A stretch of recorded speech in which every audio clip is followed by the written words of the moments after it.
Wenn man Sachen vergleicht, muss man genau hinschauen und die Stereo-Serie von Cube ist eine der meistgefragtesten E-Bike-Serien im Mountainbike-Fully-Bereich, weil das Preis-Leistungs-Verhältnis wirklich gut ist. Wir sind unter 5.000 Euro, deutlich drunter, haben den stärksten Motor, den stärksten Akku und ansonsten auch noch viele Komponenten, die wirklich man in dieser Preisklasse selten findet, unter anderem ein Fox-Fahrwerk. Ich grüße dich, Nico. Grüß dich, Sven. Hi.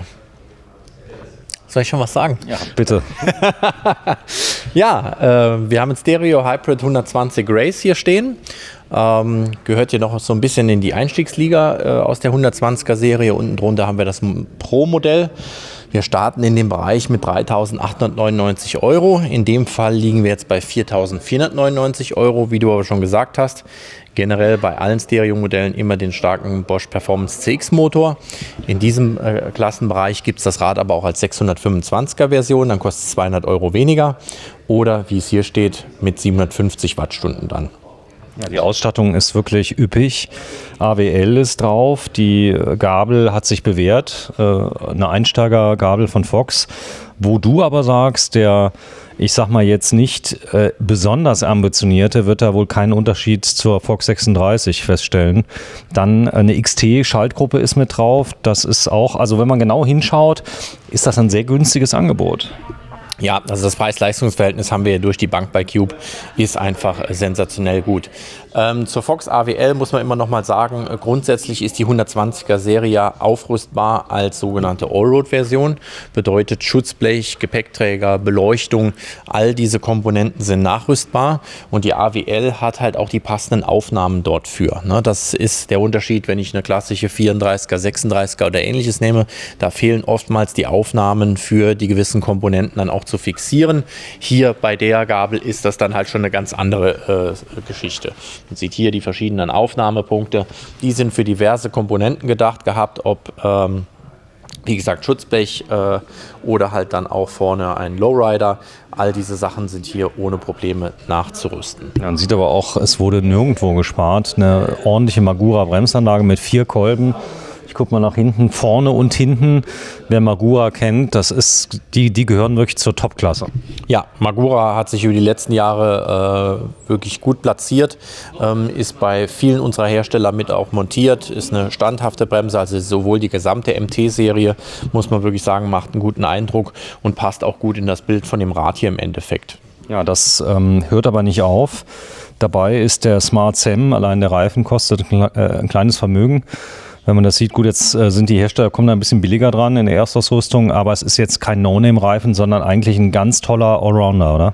Ja, wir haben hier den Smart SEM, wie aus der 120er-Serie, einfach so, jetzt nicht das Downhill-Gerät in gewisser Art und Weise, grobstollige Bereifung, sondern immer noch die Möglichkeit, wie ich das eben genannt hatte, die Allroad-Version gibt es hier ja auch. Das heißt, das Rad gibt es ab Serie schon komplett ausgestattet. Farbton ist dann aber etwas dezenter. Zu den Farben vielleicht auch an sich nochmal, das ist eine von 3 Farben.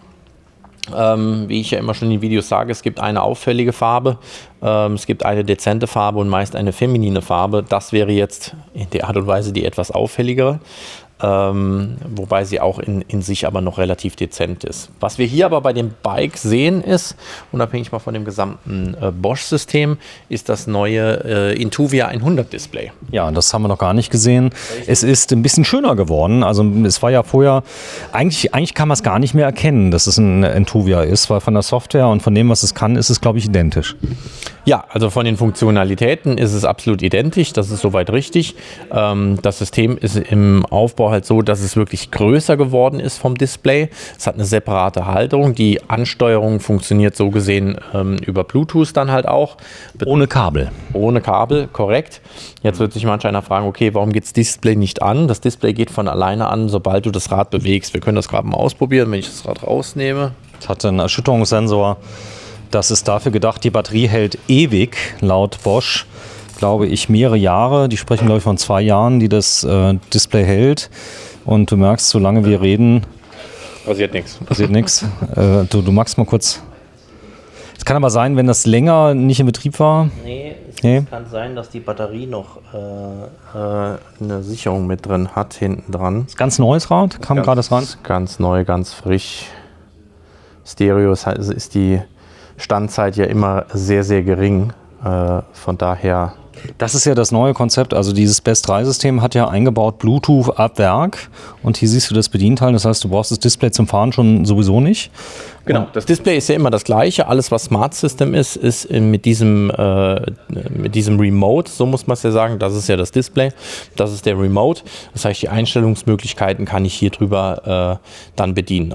Farblich, in welchem Modi ich unterwegs bin, dann zusätzlich halt auch nochmal der Ladezustand der Batterie und natürlich alle Funktionalitäten, die ich in sich dann natürlich halt auch nochmal habe. Sollen wir mal gucken, ob wir es ans Laufen kriegen. Ich liebe das. Jetzt war alles so super hier in der Moderation. Ja. Weißt du, wir beide verstehen uns. Erstes Video heute wieder am 9. Februar.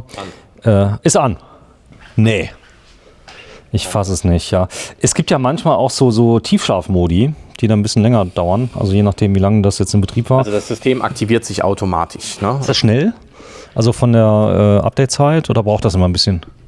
Vom Update kann ich noch gar nicht sagen, weil das Nee, ich meine, wenn du jetzt trittst zum Beispiel die Geschwindigkeit, dauert das ein bisschen oder wird das nahezu in Echtzeit? Das geht relativ schnell. Also ich kann es ja jetzt gerade mal starten. Fahren jetzt los. So, und kommt eigentlich nach einer halben Umdrehung. Ja, also so wie man das kennt. Genau. Also man sieht natürlich halt im Verhältnis gesehen, ist das Display schon deutlich größer. Selbst so Sachen wie Geschwindigkeit werden hier fast komplett ausgeschrieben. Maximale Geschwindigkeit. Also wir haben mehrere Funktionalitäten. Stopp, das wird hier rüber gesteuert. Genau. Über links oder rechts, alles was hoch und runter geht, ist der jeweilige Unterstützungsgrad. Das heißt, der Unterstützungsgrad wird ja dann auch hier drüber, jetzt hat sich es gerade ausgestellt. Ja, ein sehr zuverlässiges und erprobtes System. Kann man nee, also in der Praxis funktioniert es. Ja. Ich habe es auch schon ein paar Mal gefilmt. Wenn du mal gerade das Vorderrad einfach mal fallen lässt, mal gucken. Sehr schön. Was wollten Sie jetzt wissen? Ob ein Erschütterungssensor drin ist. Aber ja, es funktioniert sehr gut. Du hast einen guten Kontakt zu Bosch.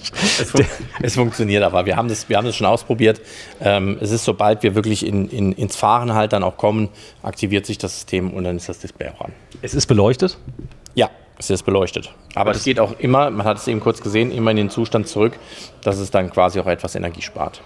So, dann schauen wir uns das Fahrrad mal an. Ganz wichtig ist ja die Verfügbarkeit. Oft filmen wir ja Fahrräder quasi, die könnte man auch als irgendwie Pappmuster hier hinstellen, weil sie sind eh nicht lieferbar. Das sieht aus, als wäre es ein richtiges Fahrrad, bestehend aus einem Alurahmen. Wenn du mal kurz draufklopfst, es ist Papier. Nee, ist Alu. Kannst du liefern? Ja, wir können durchaus das ein oder andere Modell liefern.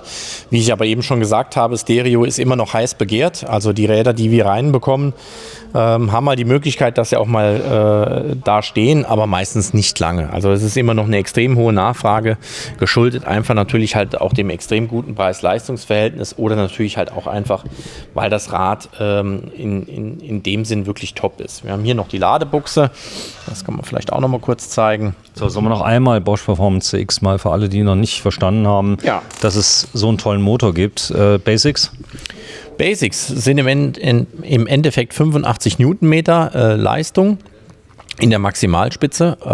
Bedeutet Performance CX haben wir jetzt einen Motor, der mit knapp 2,8, 2,9 Kilo ungefähr auch ein gutes Gewichtsverhältnis hat.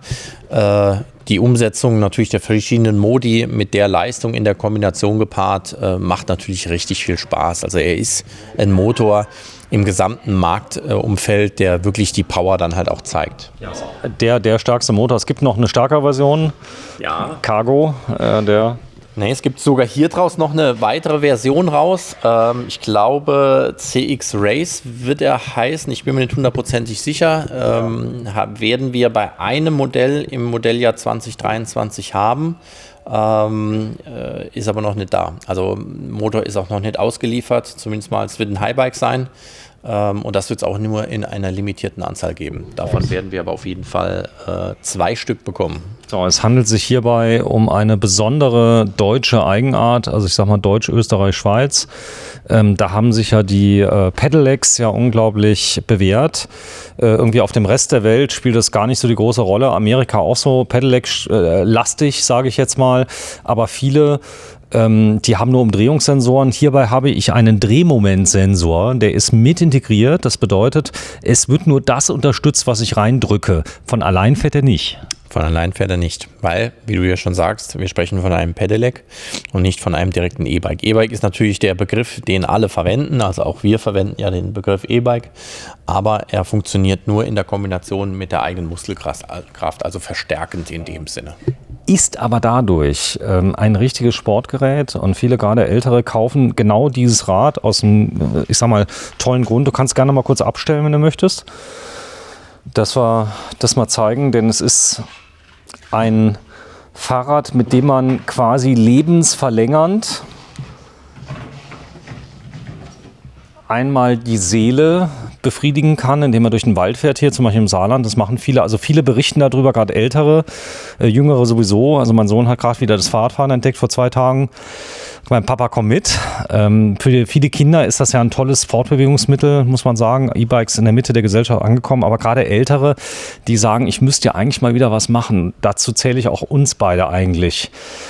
Die kommen dann zu nichts, die haben vielleicht keinen Bock, einen Berg hochzufahren, aber trainiert wirst du immer, denn es fährt nicht von alleine. Das heißt, du musst immer ein bisschen was reingeben und was ich reingebe, das kann ich selbst bestimmen, oder? Kannst du selbst bestimmen. Ich schmunzel noch ein bisschen über deine Aussage.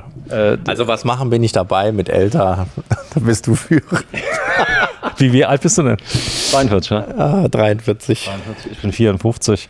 Also ich hatte uns jetzt so zumindest mal... Ach so, gleiche Liga, ja gut. Ein Jahrzehnt, ist ja nur ein Jahrzehnt. Ich fühle mich jetzt so alt. Okay.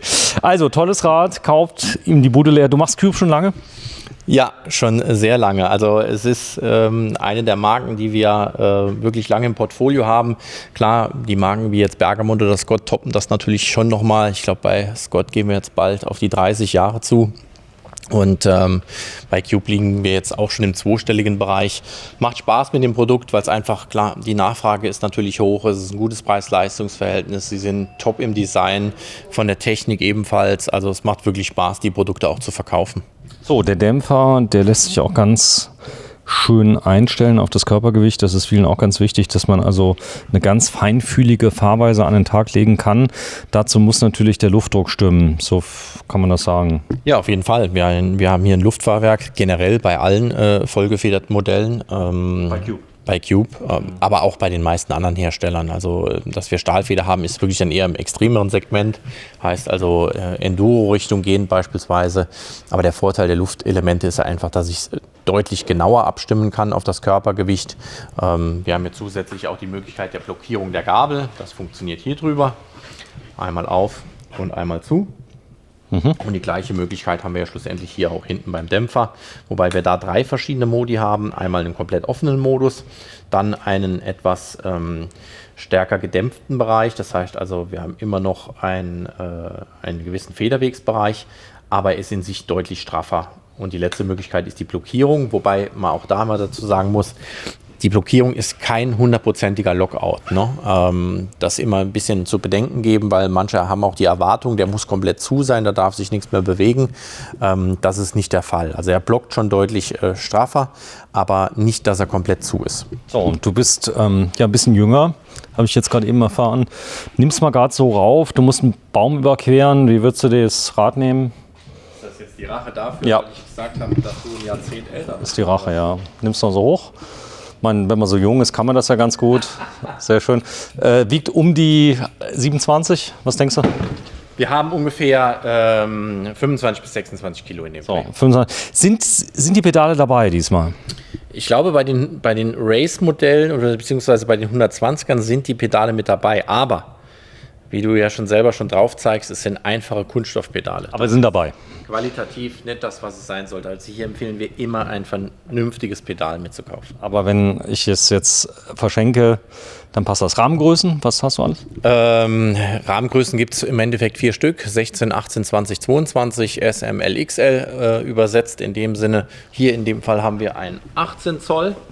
Als Beispiel mal, ich persönlich würde jetzt eher ein 20 Zoll fahren, ein L. Die Rahmengröße wird wie jetzt gemessen? Zeig mal gerade, von Boso. Immer Mitte Tretlager bis Oberkante Sattelrohr. Ist dann in Zentimetern so gesehen ausgedrückt oder wird dann in Zoll angegeben. Andere Alternative ist halt die Rahmengrößen wie bei Bekleidung S, M, L, XL. So, und ihr könnt auf die Webseite gehen. Ich war jetzt mal das erste Mal auf deiner Webseite. Wir filmen ja erst seit ein paar Jahren. Dachte ich mir, komm, ich gehe mal drauf, guck mal, ob die Seite geht. Und da gibt es jetzt eine neue Funktion, die ist wahrscheinlich gar nicht so neu. Da kann man sehen, man kann was reservieren auf der Seite. Und das war mir gar nicht so bewusst. Man kann also die Räder sehen, die sofort lieferbar sind. Und dann kann man was stand da genau? Rad reservieren oder so irgendwas stand da? Nee. Da warst du auf einer anderen Seite. Das war deine Seite. Ich war drauf. Da stand irgendwie drauf. Also du kannst es, wenn nur bestellen, Reservierungsfunktion. Nee, bestellen. Aber es war nicht auf Lager, aber man kann es bestellen. Ja, genau. Also es hat dann im Endeffekt einen Liefertermin. Das heißt, also wir haben mittlerweile wieder Termine durch Hersteller, wo wir sagen können, okay, das Rad kommt dann und dann. Schließe ich bei der Marke Cube komplett aus, weil Cube komplett durchverkauft ist. Da gibt es kein einziges freies Rad mehr. Wir haben aber immer noch die Möglichkeiten, durch gewisse Kontingente an das ein oder andere Rad ranzukommen. Das heißt, es lohnt sich immer, uns eine E-Mail zu schreiben. Falls man das Rad bei uns jetzt in dem Sinne online nicht findet, einfach kontaktieren und wir geben unser Bestes, dass wir das Rad dann für den Kunden noch bekommen. So, sagt Nico Ockenfels, er kommt aus St. Wendel, das liegt im nördlichen Saarland, hat dort ein ganz großes Ladengeschäft und ein zweites Ladengeschäft in Riegelsberg. Bitte dreh dich mal um 180 Grad. Das ist, so wird die Marke geschrieben, wenn Sie das in Google eingehen, dann kommen Sie auf eine hochperformante und leistungsfähige Webseite und da finden Sie den ganzen Warenbestand und alle Informationen. Heute ist der 9. Februar 2023. Cube Stereo Hybrid. Jetzt sag den Namen. Race. Race. Tschüss, danke.